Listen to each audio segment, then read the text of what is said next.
Okay, I was born in Seguin, as you well know, December the 9th, 1919, the daughter of Fred and Blanche Seligman, and her maiden name was Alma. I went to school there, to Maribyrnong Erskine, and to Seguin High School. My grandparents, Heinrich Seligman, couldn't be any more German than that, were prominent merchants and one of the first families from Germany in that area. They owned a country store, a farm, and a compress. Our home was a big house on 604 East College Street, and some of y'all have been there. That's where Karen lives. Okay. Everything was fine till the Depression. Well, the family income came from the store and the farm. In the Depression, the farmers couldn't pay their bills, and everything was bought on credit, if you're from a small town. Like my family, many people lost all their money. My brother was in Tulane in New Orleans, and my mother's family lived. My parents had been divorced since I was 5, so Mom and I lived in that big house all by ourselves, and we couldn't afford to heat it. And we had a colored man named Luke Scott, and Luke worked for us, and Lee worked for Harry and Joe Freeman, and y'all know who he is. Those people that have the rodeos. And Luke used to cut the wood and stack it on a shelf outside of the room with the fireplace so we could stay warm. That's how tough it was during the Depression. I don't know how many of y'all remember it, but thank God it's over with. Okay, page 2. I like to dance, and I like to go to the picture show. And the Palace Theater used to have all the Broadway musicals. So I had a beau that was an usher, and he used to let me in for free. And I saw Broadway Melody at least 20 times. So I wanted to go to New York and dance. And I only had one dancing teacher in Texas, and she was a cripple named Lena Pomerantz. They were quite a prominent family. So the summer of my junior year in high school, I had an uncle that was quite wealthy, and I went up to San Antonio to the Southern Pecan Shelling Company, and I oozed him out of some money to go to New York and study dancing. Well, that was an experience.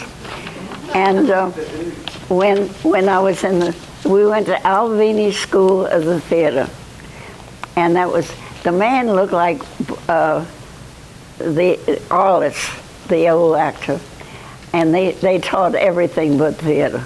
They were so old and so decrepit, and it was such a strange place, but we got hooked. And the woman also taught singing.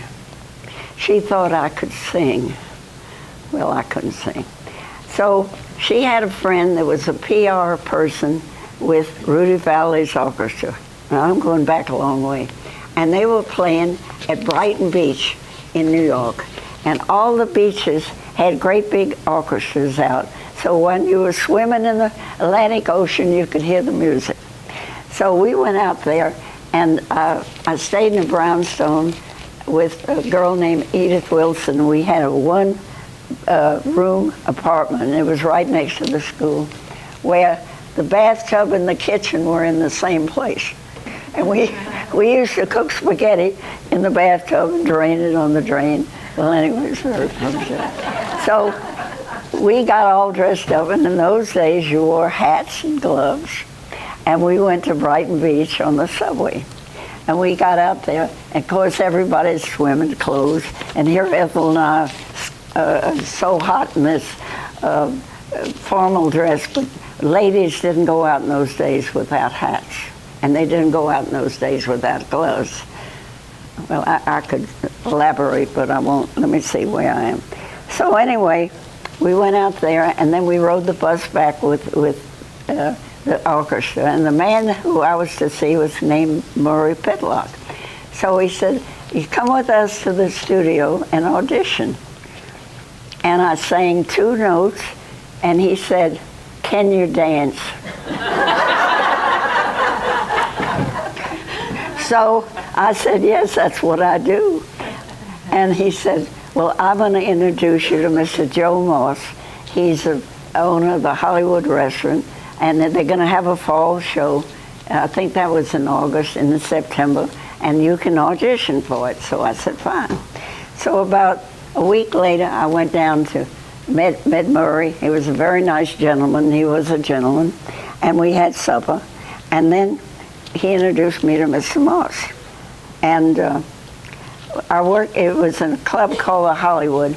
And in those days, they had nightclubs, and you had supper, and you had a show with headliners, big people, and you had good food, and there usually was 2 shows a night, and that was the biggie.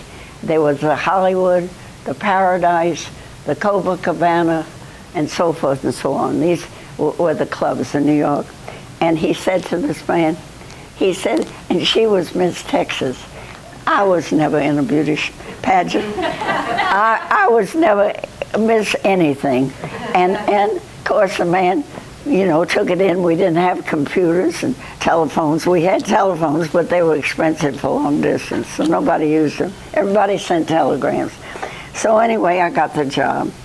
And let's see, where am I?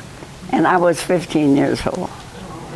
And my mother sent a telegram to me, job or not, you come back and finish school, which I have in one of these books, and of course I didn't.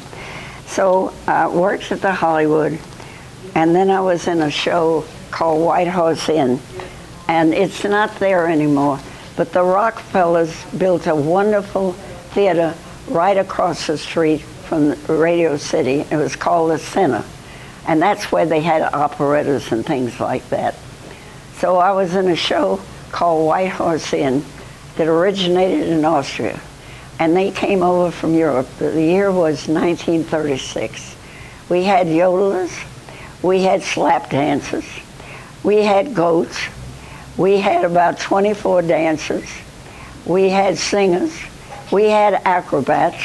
It was the damnedest thing you've ever seen. And I think it's still running somewhere in the world, because when I was in Paris after the war, I was walking by the famous cathedral, and right next to it was a theater, and it said White Horse Inn.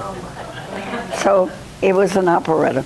Well, anyway, I worked there a year, and then once you got into show business, you could go from show to show. It was a small world. It wasn't like it is today, with all this talent and all these people and all these hundreds and hundreds of shows. We probably had the most on the boards in New York. We probably only had 20 shows, but we had nightclubs in those days. And I've got to tell you a story about Lindy's. Y'all have heard of Lindy's restaurant in New York? Well, you didn't eat before you did a show. You ate after the shows. And the last show ended about, by the time you got your makeup on and your street clothes, it was 2 o'clock in the morning. So there were 2 places you went. One was Lindy's, and the other one was Reuben's. And that's where the famous sandwich comes from. The restaurant was called Reuben's. And it was on a half a block off Fifth Avenue on 58th Street. So I was going out with a man called Oscar Levant. Y'all may know of him and you may not. He was on Information Please, and he was a famous composer and concert pianist and all that jazz. And I was young, and I was very, very stupid. I probably was the dumbest girl that ever went to New York. So I only went to eat. And it was a Jewish delicatessen, and on the table was a basket with the most wonderful bread you ever ate in your life. They had salt sticks, they had pumpernickel, they had rye bread, and it was gorgeous. And then they had another bowl with pickled tomatoes, sauerkraut, pickles. Oh. So we would go, and I'd be the only girl on the table, because all these other famous people, their wives were home in bed. And the people that we ate with, and I didn't know who they were, the Gershwins, Cole Porter, Rodgers and Hammerstein, the stars of the shows, great big tables, and the waiters wore aprons down to the floor. And I'd sit there, And I didn't even know what they were talking about. And I wouldn't listen. I just eat. And that went on for a year. So then I was in White Horse Inn. And then I was in, let me see, got to put specs on. Then I was in Babes in Arms with Betty Grable and, And right after that, and I worked at the International Casino. That's where ABC telecasts from. You see it every day. You see Good Morning America. That's where we worked. And that was an international show. Well, now it's about 1938. And I would go from show to show. I was very lucky. And it was like us here. We were a family. The people in show business were good to each other. And if you made it, till you dropped, I guess. And we had all these foreign people in the show. And some of those girls were absolutely beautiful. They came from Europe. They came from all over. And it continued until the start of World War II. And then they closed it. And that's where, and then today they built a building behind it. So that building's still there, but the skyscrapers built on their roofs the way they do in New York. Well, from there, it was 1939. And I think it was the worst year of my life. I used to walk around New York City with 25 cents in my purse. And I'd rehearse for a show for 6 weeks and it would run for 2. And this went on and on.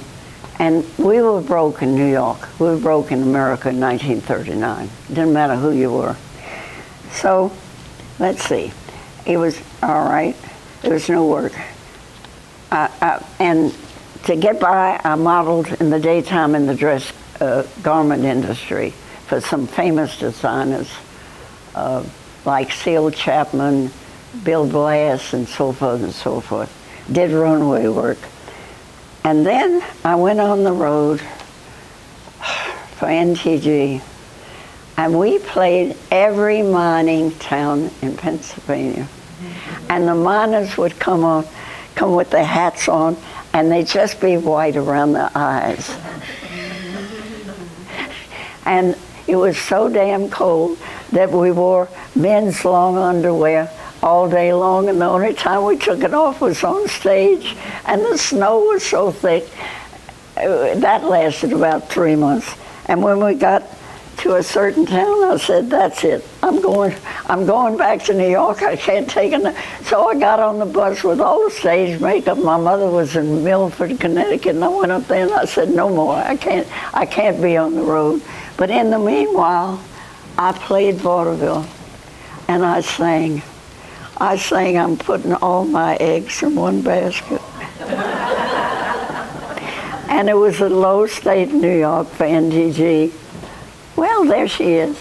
And you know what was playing? Charlie Chaplin's The Modern Times was the movie playing. And I would, after we got off stage, I would sneak behind the curtains and watch the movie. And that was a talkie. All right, let's see. And I worked I'm ahead of myself a little bit. Just a minute, girls, got to put the specs on. Okay. Then came Pearl Harbor in 41, and I got a job at the Diamond Horseshoe. Now, you've heard of Billy Rose, I hope. He was a genius. He did the Aquacade, he did the thing in Texas in the 30s. And he had a man that produced all his shows called John Murray Anderson. And he was one of the finest producers of that time. And I worked for him, and Mama was scared that New York City was going to be bombed. So we put all our stuff in storage, and we went to Florida. I don't know why we went to Florida, but we went to Florida. And I had a dog, of course, and I had a ride in the baggage car with the dog to take care of it. And Mama rode in the coached with all the GIs and had a good time. She wasn't very old. She enjoyed it. And we got down there, and we stayed for 6 months, and I saw Clark Gable graduate. His wife had just been killed. Carol Lombard was killed in a plane crash, and it was exciting, but you had to work to stay on Miami Beach. And we would move about every week because the military would take over the hotel. And that's where all the 90-day wonders would get their bars. So that happened. All right. From there, now it's still 1941, we went to San Antonio, and that was an epic. I needed a job, and I couldn't do anything but dance. I didn't graduate from high school, although later on I was graduate. They said I was graduate of the University of Texas. That's because they didn't have computers, and they couldn't check on me.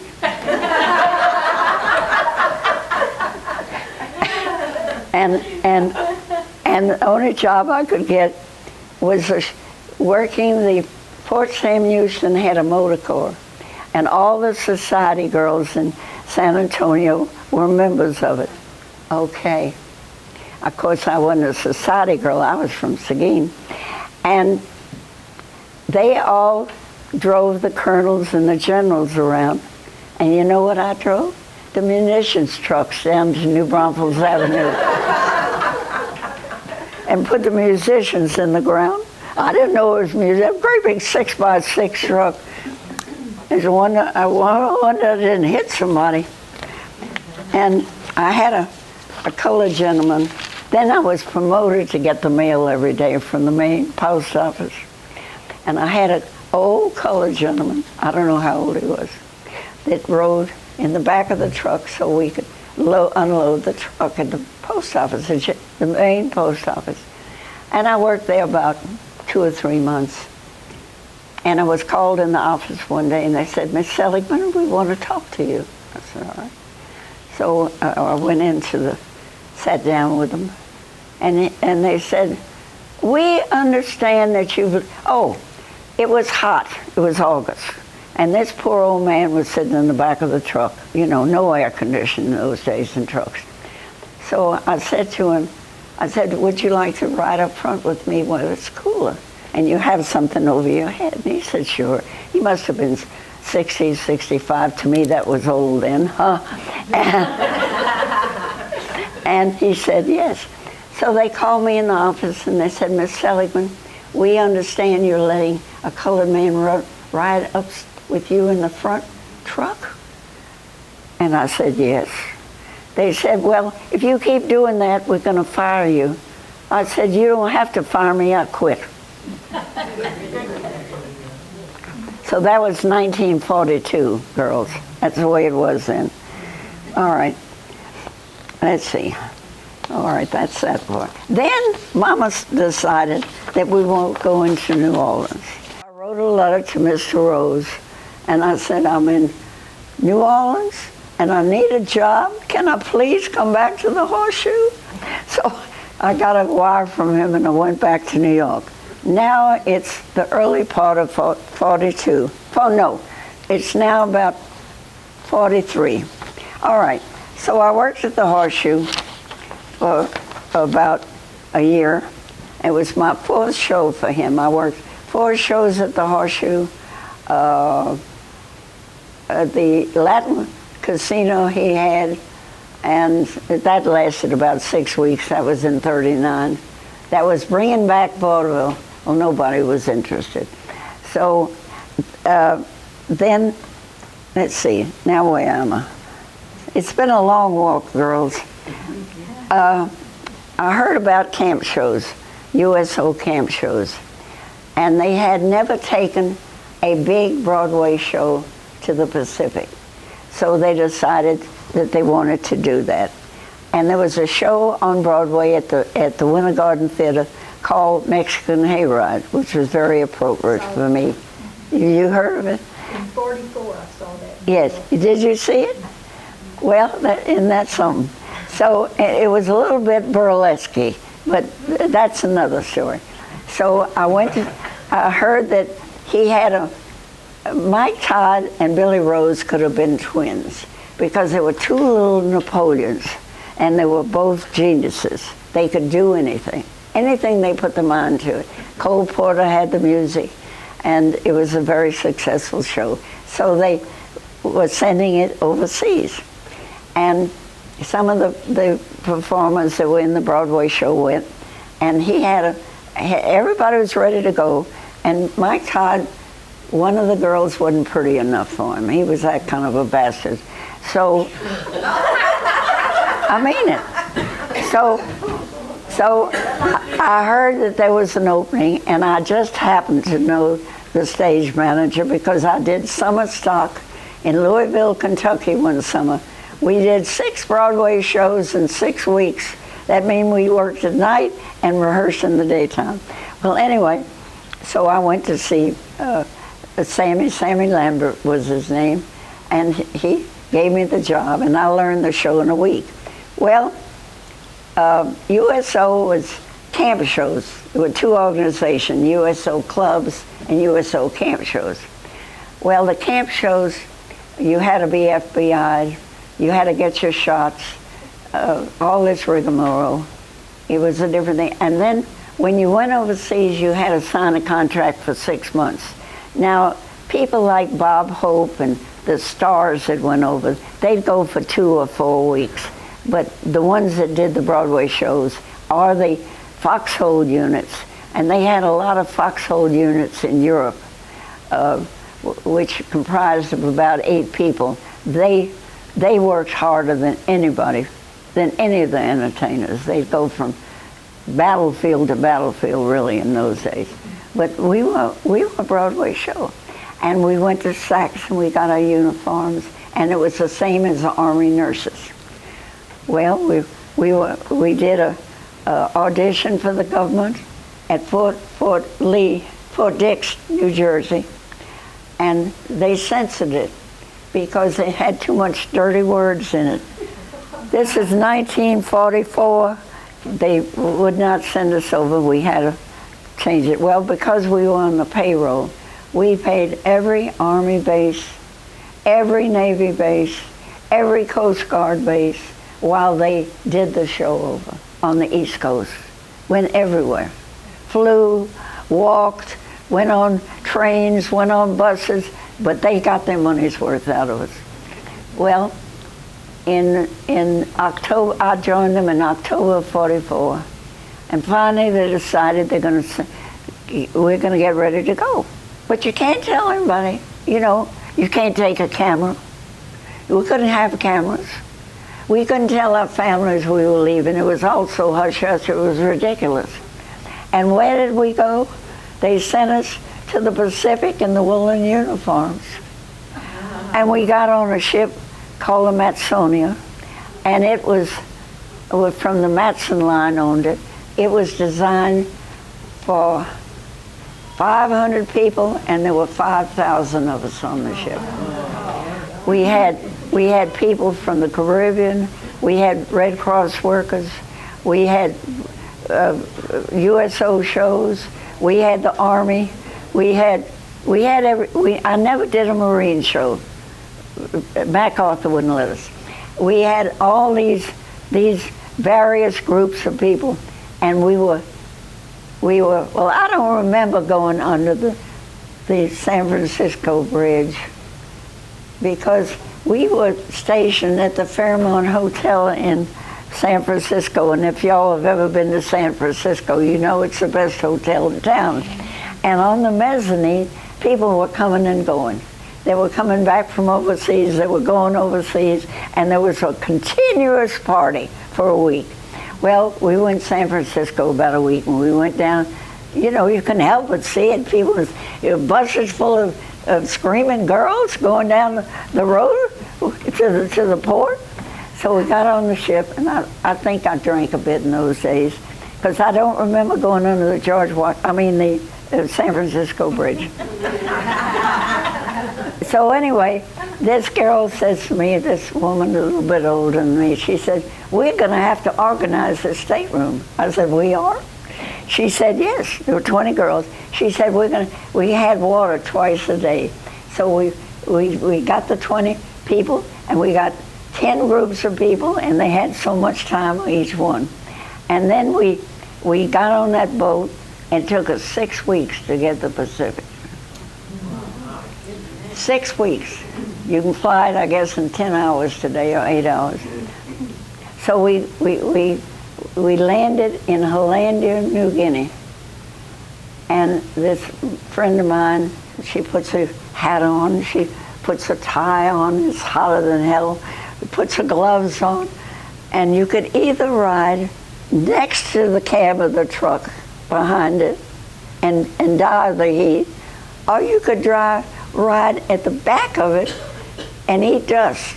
I mean, it was a place that you could stand knee-deep in mud and get dust in your eye. So we went to our barracks, and we were stationed with the WACs, and they were not glad to see us. They didn't want any competition. And we get to the base, and they hand us a cot, a blanket, and a mosquito net. And they put about 10 of us in a tent. It had a concrete foundation and wood around it, and it was an army tent. And I was the only girl from the Southwest. We had some Europeans and northern girls and never seen a tent before. So I had to show everybody how to put a tent up, because I knew my brother was a Boy Scout, and I knew what to do with those boards at the end of the canvas and so on. Then we had to hang our mosquito nets over us, or we couldn't breathe. And we had a girl that had been if she was French, had been in a showing, and she couldn't be bothered. She just wrapped herself in the mosquito net and laid down. So then they had a rule that you cannot go to the mess hall in a skirt, and we were not issued slacks. So here we are in this tent, and behind us was a great big fence, and that's where the GIs heard that there were new girls in town and leaned over the back fence. So we had to do some scrounging with the GIs so they'd give us some of their pants so we could go to the mess hall. I played every island in the Pacific. Some I've never heard of. We were in New Guinea maybe 4 months. And we were in the Halmaheras, we were in the Marianas, this is, the war is still going on, so we weren't in places that they were fighting. When you go across the equator, they have a ceremony. It's a big occasion. So the captain of the ship picked me out to have the initiation for the whole boat. I had a brand new bathing suit that I bought at Saks Fifth Avenue. And I was dipped upside down in a barrel of Ataburn. You know what Ataburn is? That's what they gave you so you wouldn't get malaria. And you turned as yellow as gall. Oh, no. And this is a bathing suit.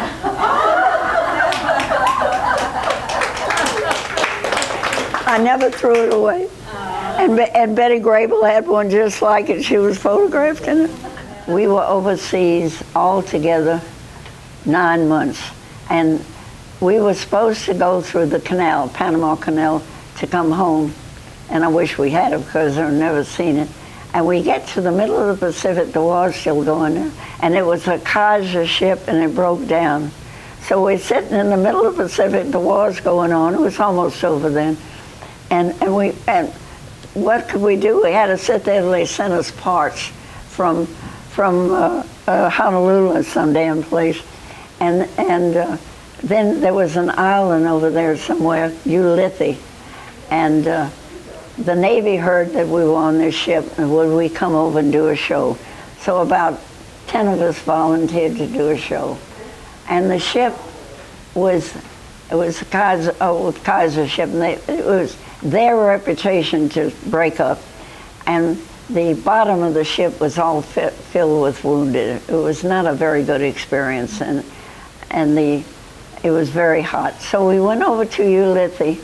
The Navy officers asked us over, and they had food, good food, and booze. And so I said to, I saw a man, and I heard him talking. It was distinctive New Orleans talk. And if you've heard somebody who was born and raised in New Orleans talking, they don't talk like that anywhere in the world. So I said to him, well, who are you? And he said, he told me who he was, and he was the husband of one of the girls that I knew very well, but I had never met him. So I said, I want to do something good. He said, what's that? I said, I want to take all the gin that you've got here on the base that we can find and not tell anybody, and I want to take it to the wounded fellows on the ship. So we went to all the men's barracks, opened the footlockers, took the gin out, put it on the little boat, and went back to the ship. And that was the most honorable thing I did during the war. When I was playing the Halma Harris, that was a PT boat installation.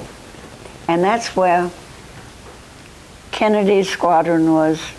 And I look in the front row of the show, and remember, all the theaters were outdoors, and they were all made by the GIs.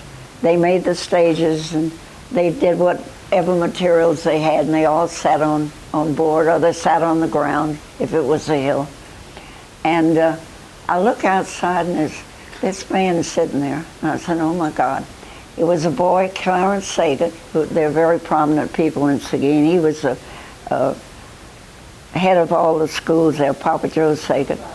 And his wife was a very famous artist. And I'm sitting there, and I recognized him. So he saw the show, and he said, I'm stationed here, I'm a commander of a PT boat. And he said, would you like to go out on a trip with us in the morning? Would you like, because they use the PT boats at night in the small channels to attack the Japanese troops on the ground. So I said yes. So I went out the next day and had a little ride in the boat. I've never been on a PT boat. And met all the guys, and I think it's about 8-man crew. And I got back to the States. I got back and continued my trip because I had about another 2 or 3 months. And I got a letter from him, and they had named the boat the Betsy. And it's the same squadron as Kennedy's squadron. Kennedy was the 109 and they were the 105. And then when I was overseas on the last trip, we went to the island of Bikini where they shot the underground nuclear thing. Y'all don't remember that, but that's where and they got all the natives off the island, but we had a picnic and sat on the ground. And I don't know, I never had any children. I think that was the reason. I really do. So I came back in December of 1948. I spent 3.5 years in the Pacific, and I'm not sorry. Not sorry at all. And that's it. Thank you, girls, for listening.